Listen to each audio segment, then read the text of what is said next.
Hello programmers, कैसे हैं आप लोग।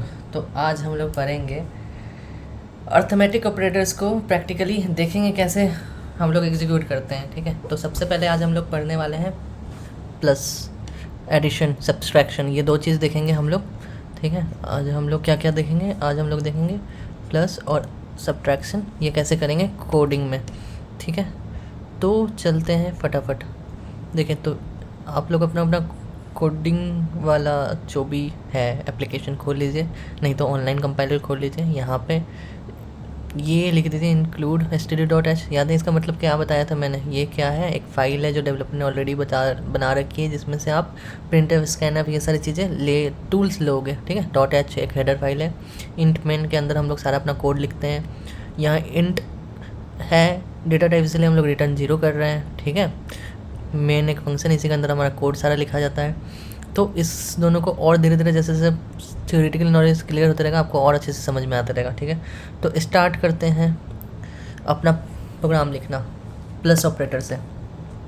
तो मान लीजिए हमने एक वेरिएबल बनाया, तो आप एक वेरिएबल बनाओ। वेरिएबल कैसे बनाते हो, जैसे आपने लिखा एज, ठीक है 1, मतलब एज इक्वल टू 12। ठीक है, अब इसका डेटा टाइप लिखोगे, बताते हो ना, इंट है। ठीक है, अब इसमें आपको कोई नंबर जोड़ना है।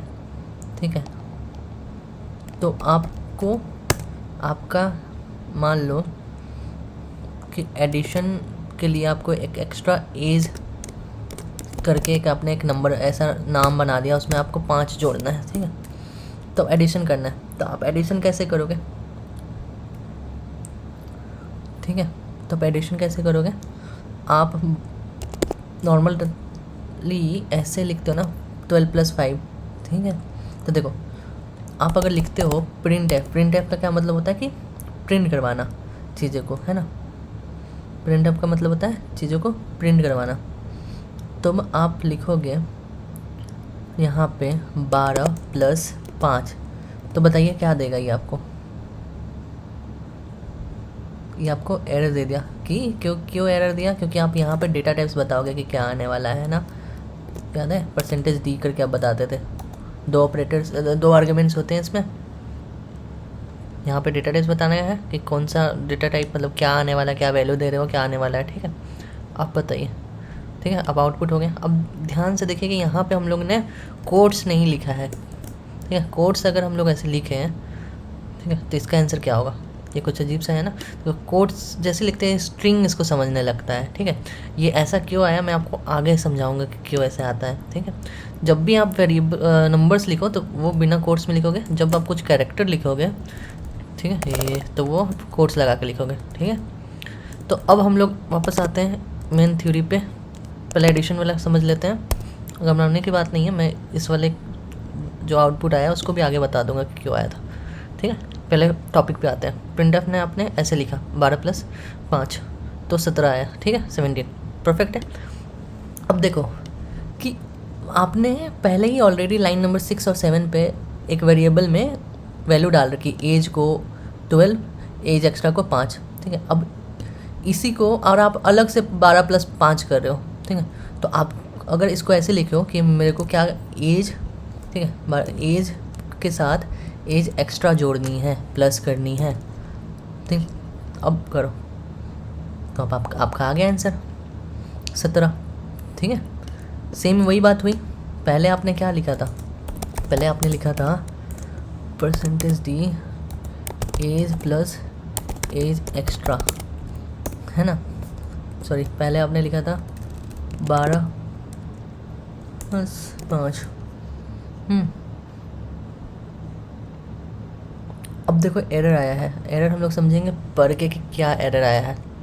ठीक है, एरर देखो क्या लिखा हुआ है, डिक्लेरेशन ऑफ, ये देखो फंक्शन प्रिंट एफ, प्रिंट का स्पेलिंग देखो PRNJ लिख दिया मैंने। ठीक है, तो इसको हटाओ।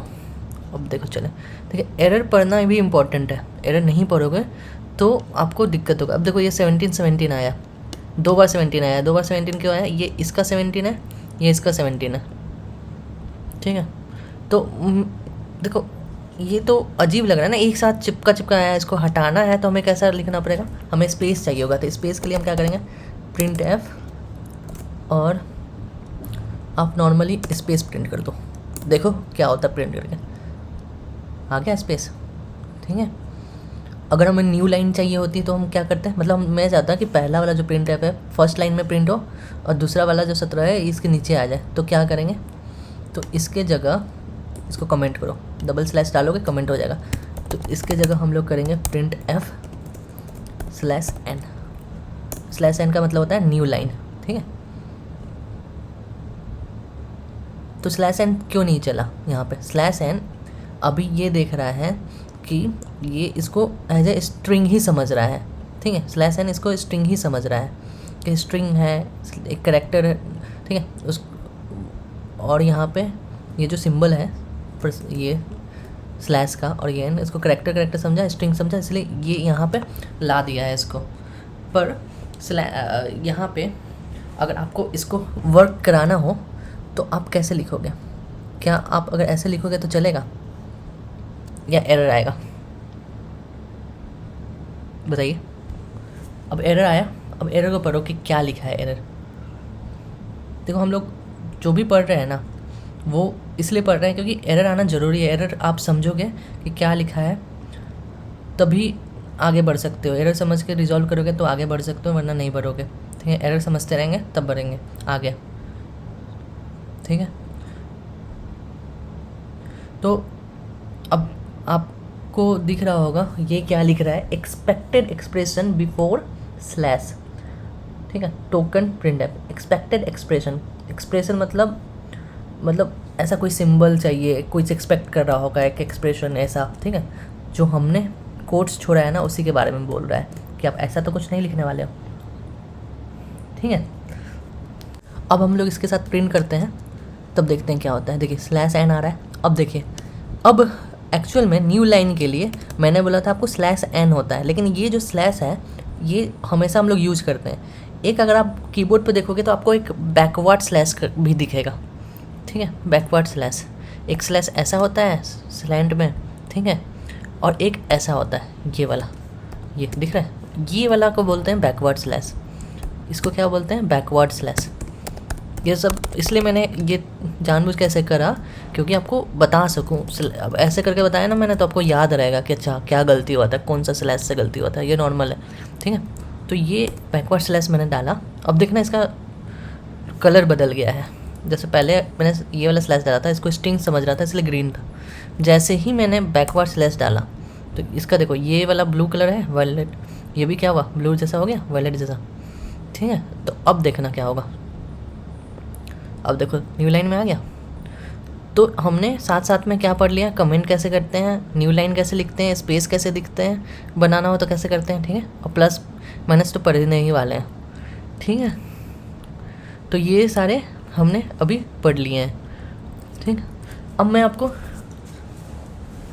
एक काम देता हूँ, एक प्रैक्टिस करते हैं। ठीक है, आपको बनाना क्या है, ठीक है, आपको बनाना है प्रोग्राम जिसमें आपको 2 वेरिएबल बनाने हैं, मैक 2 वेरिएबल। ठीक है, मैक 2 वेरिएबल, उसमें आपको सब्जेक्ट का नाम लिखना है।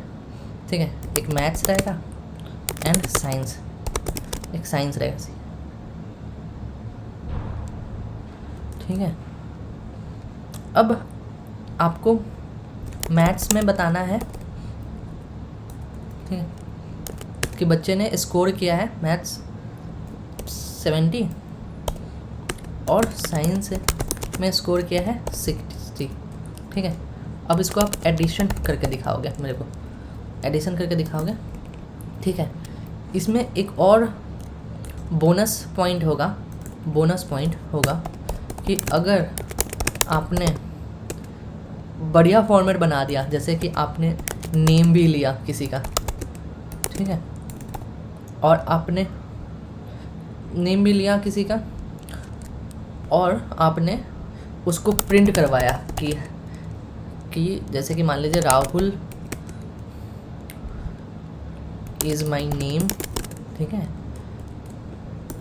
ठीक है, and total marks I obtained in maths and science is और आपका टोटल मार्क्स। तो अगर आपने इस फॉर्मेट में करवाया तो आपको मैं एक्सेलेंट दूंगा। आप कमेंट बॉक्स में बताइएगा कि आपने इस फॉर्मेट में करवाया है, तो मैं आपको हर को एक्सेलेंट दूंगा पर्सनली। और फिलहाल के लिए अगर आप ये नहीं कर पाते हो, आप बस मार्क्स भी प्रिंट करवा लेते हो, टोटल मार्क्स, ठीक है, टोटल मार्क्स जो भी है मैथ्स प्लस साइंस का, तो भी मैं आपको वेरी गुड देने वाला हूँ, ठीक है। तो ये पॉज करो वीडियो को और करके बताओ, फिर हम लोग देखेंगे, ठीक है दोस्तों। होप आपने कर रहा होगा। तो देखिए पहला कंडीशन, देखो कोई भी प्रॉब्लम को सॉल्व करने से पहले ना, ठीक है, स्टेटमेंट्स, जो क्वेश्चन का स्टेटमेंट होता है उसको ब्रेक डाउन करते हैं हम लोग हमेशा, ठीक है। पहले हम लोग पूरा क्वेश्चन पढ़ेंगे ऊपर से नीचे कि अच्छा मेक टू वेरिएबल, जैसे मेक टू वेरिएबल लिखा तो स्टार्ट नहीं कर देंगे, पूरा नीचे से ऊपर तक, मतलब ऊपर से नीचे तक पूरा पढ़ेंगे, क्योंकि क्या होने वाला है इस वेरिएबल का, ठीक है। Make two variable, maths and science नाम का वेरिएबल बनाना है, मैथ्स में 70 डालना है, साइंस में 60। तो अब इससे तो हमें पता चल गया जो वेरिएबल होने वाला है उसका डेटा टाइप क्या होगा, इंट होगा, ठीक है। उसके बाद हमें ऑपरेटर यूज़ करना है, एडिशन, ठीक है, ऑपरेटर यूज़ करना है, एडिशन ऑपरेटर यूज़ करना है, ठीक है। तो हमें पता चल गया प्लस वाली ऑपरेटर लगेगी, और ये बोनस वाली चीज़ हम बाद में देखते हैं, पर पहले इतना बेसिक वाला देख लेते हैं, जिसको वेरी गुड मिला है वो कैसे करेंगे, ठीक है। तो हमें पता है कि 2 वेरिएबल होने वाले हैं, एक हो गया मैथ्स, इसको 70 दे दिया मैंने, एक हो गया साइंस, इसको दे दिया मैंने 60, ठीक है। ये दोनों के डेटा टाइप्स क्या होंगे, इंट। कैसे भाई, क्योंकि नंबर ले रहे हैं ना हम लोग, तो इंट होंगे डेटा टाइप्स, याद आया, ठीक है। अब पता चला थ्योरी क्यों पढ़ रहे थे हम लोग, पहले डायरेक्ट कोडिंग करते तो मज़ा आता, अब मज़ा आ रहा है ना। अब इन दोनों को ऐड करना है, तो एक तरीका किसी ने ऐसे लिखा होगा, प्रिंट परसेंटेज डी, क्योंकि इंटीजर आने वाला है, मैथ्स प्लस SCIENC साइंस, ठीक है।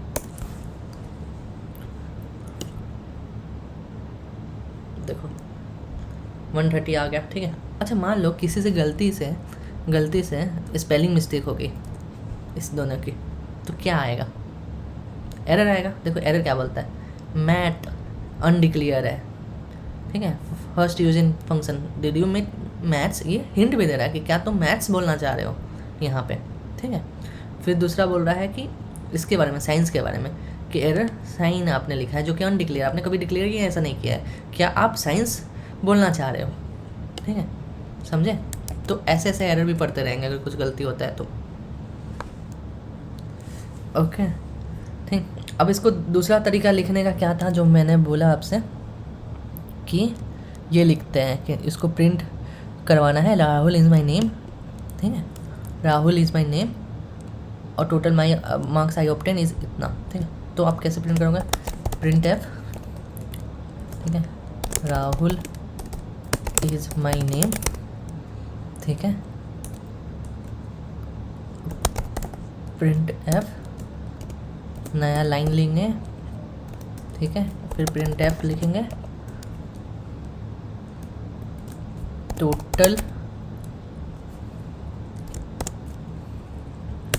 marks I obtained in maths and science is, ठीक है, कॉमा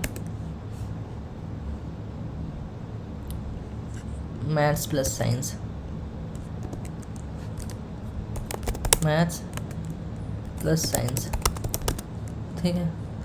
अब बताओ कि क्या ये, इसको हटा देता हूँ, क्या ये चलेगा, ध्यान से बताओ क्या ये चलेगा, देखते हैं चला के,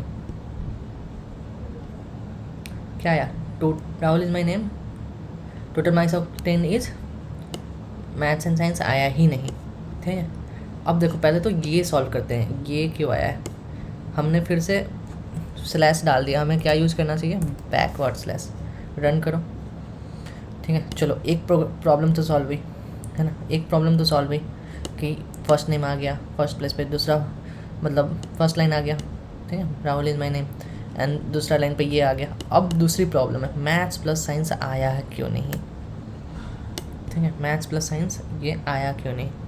तो अब देखो इसको हटा के देखो, अब डिबग का मतलब है कि जो हम लोग प्रोग्राम बनाए उसको एक एक करके देखते हैं, इसके गो थ्रू करते हैं कि भाई गलत कहाँ पर हुआ।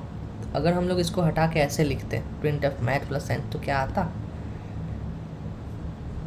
ये बोला मैथ प्लस साइंस इंट होगा, प्रिंट एफ में एक आर्गूमेंट पास हो रहा है, यानी आपको परसेंटेज डी बोल रहा है लगाने के लिए, ठीक है, परसेंटेज डी बोला लगाने के लिए, तो हम ऐसे लगा दिए। हाँ, तो ये अब नंबर तो आ गया है, अब ये लाइन कैसे हम प्रिंट करें?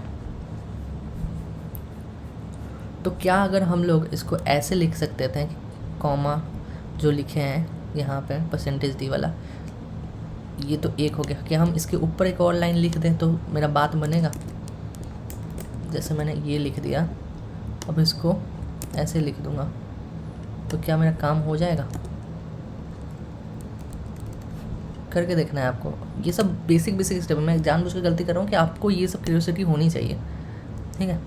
पहला क्लास इसलिए मैं जानबूझ के एलोंगेट कर रहा हूँ, फिर धीरे धीरे मैं फटाफट कोड करके आपको बताऊँगा जब आप स्ट्रॉन्ग हो जाओगे। Okay okay, so this total marks obtain in maths and sciences 130 आ गया, ठीक है। अब वो वाला एग्जांपल देखते हैं हम लोग कि जो हम लोग पहले लिखे थे कि उसमें क्यों नहीं आ रहा था मैथ्स एंड साइंस, उसका क्या दिक्कत हुआ था या फिर कैसे आएगा, ठीक है।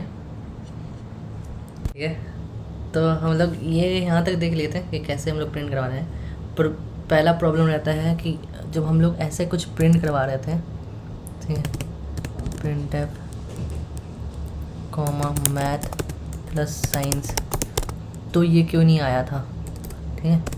जैसे आपको याद होगा, इसको हटा देते हैं हम लोग, हटा देते हैं हम लोग, ठीक है। तो इसको रन करने पे मैथ्स है क्या, देखो मैथ्स एंड साइंस, ठीक है, तो ये ब्लैंक क्यों आ रहा था। अब इसको आते हैं देखते हैं। अब मैंने ये एग्जांपल इसलिए लिया कि साथ साथ में आपको सारा प्रिंट एफ का फंक्शन और उसके लूप होल्स सब बताते चलो, ठीक है। तो देखो हमने क्या पढ़ा था हमेशा कि प्रिंट एफ में अगर इंटीजर आ रहा है तो हमें उसको बताना पड़ेगा कि यहाँ पे इसके इंटीजर आने से पहले कि परसेंटेज डी लगानी पड़ेगी यहाँ पे, पर यहाँ पे तो स्ट्रिंग आया हुआ है, ठीक है, स्ट्रिंग आया हुआ है, ठीक है। तो उसको तो पता ही नहीं चला कि अगला वैल्यू कौन आएगा, कौन सा, अगर तुमने इंटीजर दिया उसको पहला वैल्यू मिला कि पूरा का पूरा स्ट्रिंग मिल गया, वैलिडेट हो गया, वो पास कर दिया, ठीक है। दूसरा वैल्यू को वो इग्नोर कर दिया है, इग्नोर कर देता है हमेशा, ठीक है। अगर आप इसी में स्ट्रिंग में कुछ ऐसा लिख दो परसेंटेज डी, ठीक है, इसका क्या मतलब हुआ कि जो आने वाला अगला वैल्यू है वो इंटीजर होने वाला है, तब क्या चलेगा? देखो चल गया, देखा, जादू, जादू नहीं है, ये लॉजिक है, यही है भाषा सी की। देखो तो हमने क्या किया, यहाँ पे हमें जो लिखना था स्ट्रिंग में लिख दिया, उसके बाद हमने कुछ नहीं किया, हमने बताया कि इसके बाद जो भी आने वाला है उसका डेटा टाइप बता दिया, परसेंटेज दी, तो वो समझ गया कि कॉमा के बाद जो भी आएगा उसका वो इंटीजर होने वाला है, तो इसलिए उसने लिख दिया। अब इसको हम लोग और भी तरीके से लिख सकते हैं, जैसे आसान करने के लिए प्रिंट एफ हम लोग कैसे किए, पहले ही हम लोग बता दिए कि पहला जो आने वाला है वो स्ट्रिंग आने वाला है, दूसरा जो आने वाला है वो इंटीजर आने वाला है, दो वैल्यू आने वाली है। और पहली जो स्ट्रिंग आने वाली थी वो क्या थी, वो ये है, ठीक है। दूसरा जो आने वाला था वो क्या है, वो ये है, ठीक है। तो अब देखते हैं इसको क्या ये चल पाएगा।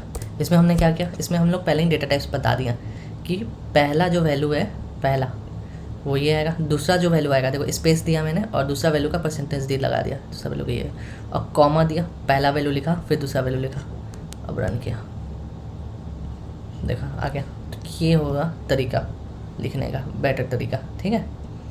तो आज हमने ऑपरेटर्स ही नहीं पढ़े, आज हमने प्रिंट एफ का भी डीप डाइव कर लिया कि हाँ भाई अगर दो अलग अलग वैल्यूज़ आते हैं, डेटा टाइप्स आते हैं वैल्यू, जैसे स्ट्रिंग आ गया, नंबर आ गया, तो एक साथ कैसे लिख सकते हैं, अलग अलग तो हमें पता था लेकिन एक साथ कैसे लिख सकते हैं, समझ में आया, ठीक है। तो अब सिमिलरली आपने एडिशन देख लिया है, प्लस करके आपने सब्ट्रैक्शन करना है, ठीक है, तो वो भी आप कर लोगे, बस साइन ही तो बदलना है, प्लस की जगह माइनस कर दोगे, है ना, माइनस कर दोगे तो क्या आएगा, आ गया 70 - 60, ठीक है। अब एक चीज़ करना है आपको, पहले तो इसको, हाँ, जैसे आप यहाँ मैथ्स प्लस साइंस लिख रहे हैं ना, इसको अगर हम लोग एक वेरिएबल में रख दें तो कितना चीज़ आसान हो जाएगा। जैसे इंट टोटल रख दिया हमने, ठीक है। अब इसको हम बोल रहे हैं टोटल क्या, तो मैथ्स प्लस साइंस, SAINC, ठीक है।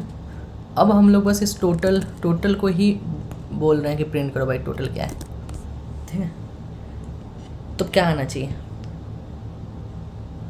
आ गया 130, देखा सिंपल बना दिया हमने। एक वेरिएबल ले लिया टोटल, उसको डाल दिया मैथ प्लस साइंस, उसको ही कॉल कर लिया, इतना लंबा लिखने का जरूरत नहीं है। तो क्या हम लोग इसको भी एक वेरिएबल में डाल के लिख सकते हैं, बोलो क्या हम लोग इसको भी एक वेरिएबल में डाल के लिख सकते हैं? हाँ, कैसे? तो हम लोग बड़े लेटर्स को या कैरेक्टर्स को ऐसे लिखते थे, कैरेक्टर डेटा टाइप, फिर टेक्स्ट हमारा जो भी है उसको ये इक्वल टू ये लिखो, ठीक है, यही है, कर दो। अब यहाँ पे हम लोग टेक्स्ट को कॉल कर लेंगे, यही है ना टेक्स्ट, इसको बड़ा लिख देते हैं, सिर्फ टेक्स्ट को कॉल करना है, देखा सेम ही आया, ठीक है। तो हमने क्या किया, एक वेरिएबल बनाया, डिब्बा बनाया टेक्स्ट नाम का, और ये लिख दिया उसमें। अब ये ब्रैकेट क्यों लगाया, तो आपको याद होगा कि अगर सिंगल कैरेक्टर होता ना, सिंगल कैरेक्टर, तो हम लोग बस टेक्स्ट ऐसे लिखते हैं सिंगल कोट्स में,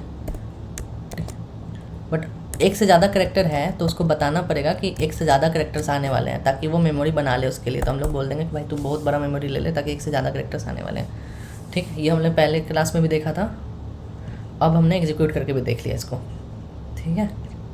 तो आया मज़ा, आपने पहला प्रोग्राम सिर्फ एडिशन ही नहीं समझा, प्रिंट को ही पोस्टमार्टम हम लोग ने कर दिया पूरा बढ़िया से, ठीक है। वेरिएबल्स भी देख लिया, कैरेक्टर्स भी देख लिए।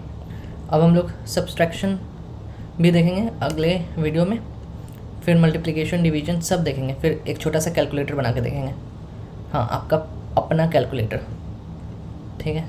तो stay tune, stay connected, keep updating yourself, और देखते रहिए root user. Bye bye, take care.